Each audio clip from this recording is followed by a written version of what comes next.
She said, enough is enough. I'm out. Let's go fight to save America.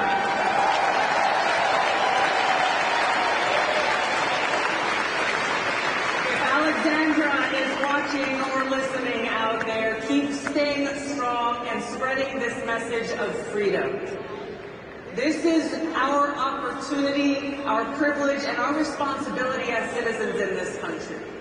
We can gather together in rooms like this and build our strategy on how we will reach out to those who may never feel like they belong at a room like this. But people who love this country deeply and who are terrified about the direction the Biden administration, the Democrat elite, are taking us. Reach out that hand and welcome them to the cause of freedom. This is our opportunity, and this is how we win in November.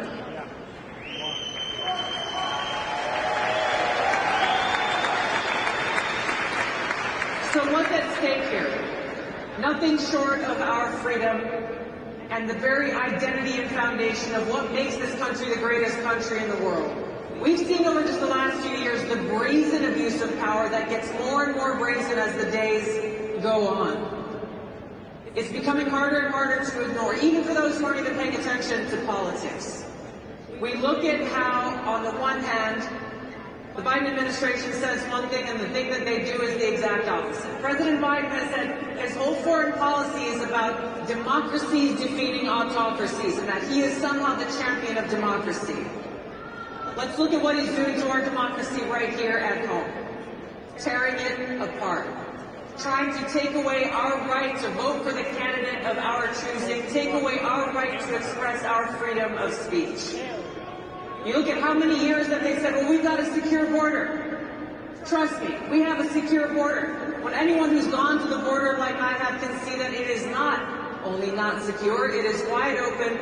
Even with this latest action taken by President Biden's executive order, all he has done in the name of securing the border is institutionalizing illegal immigration crossing this border, aiding and abetting the multi-billion-dollar human trafficking industry that the cartels are running. We can't trust a single thing that they say because every time they say they are doing something, they are actually doing the opposite.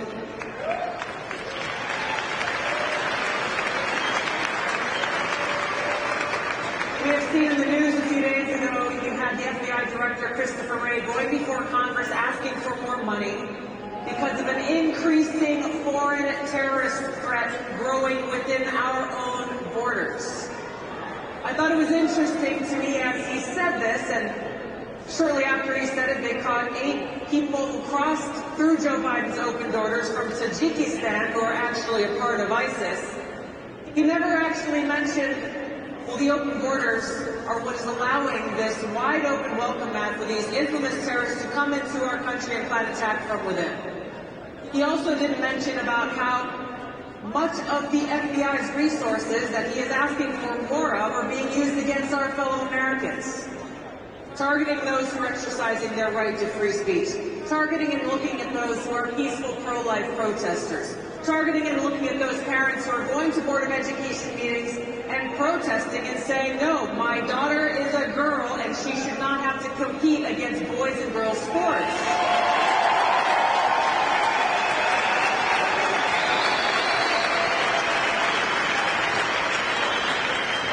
So when we take a step back and we look at all of the powerful entities who are waging war against our freedom, we have the Democrat elite in Washington, the Washington establishment, law enforcement, the national security state, you have big tech, you have big propaganda media.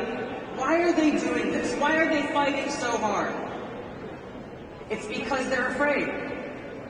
They are afraid of a free people in a free society exercising our freedoms, our voice, and making sure that we actually have a government of, by, and for the people.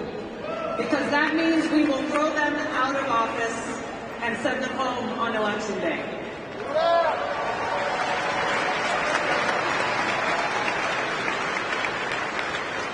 We're the only people who can stop them.